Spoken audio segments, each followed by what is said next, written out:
ইস, কি নোংরা ডার্টি পরিবেশ। গিবর। ও, আরেকটা কথা তো আবার আমার মনে নেই, গ্রামে তো আবার ওয়াইফাই নেই, আমার তো প্রচুর নেট সমস্যা হবে।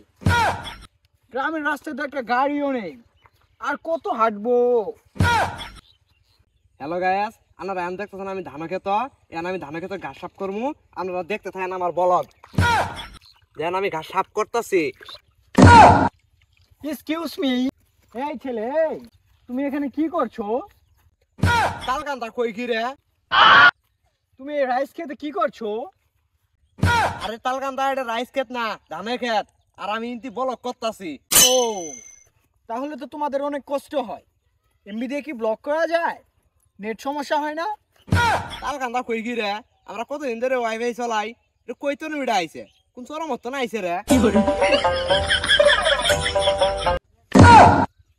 ও, গ্রামে তাহলে ওয়াইফাই চলে এসেছে, এর জন্য এসব ক্ষেত ভিডিও আমাদের শহরে চলে যায়। রাস্তা তো শেষই হচ্ছে না। উফ, নানু বাড়ি যার কোথায়?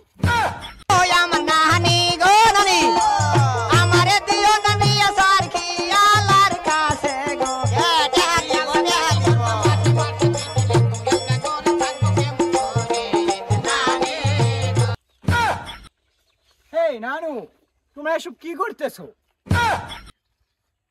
কিরে নাতিন, তুই বানাইলি? আমি তো তোর নানির সাথে একটু টিটকিরি করতেছি। হোয়ার ইজ টিটকিরি? ও, টিকটক টিকটক। হ্যাঁ, ওইটাই ওইটাই। ও, তোমরা এসব কেন করতেছো? আরে গ্রামে এখন ওয়াইফাই আছে না, ওয়াইফাই দিয়ে তো মানুষ এলেই করে।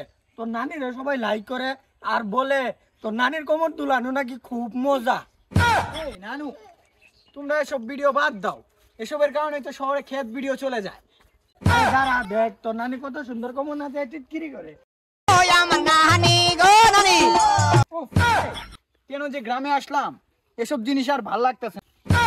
এই নাতিন, কে বলি নাইলে আমি যাবি গে? উফ, কেন যে গ্রামে আসতে গেলাম, আসলে গ্রামের দোষ না, কে যে এই গ্রামে ওয়াইফাই দিতে গেল।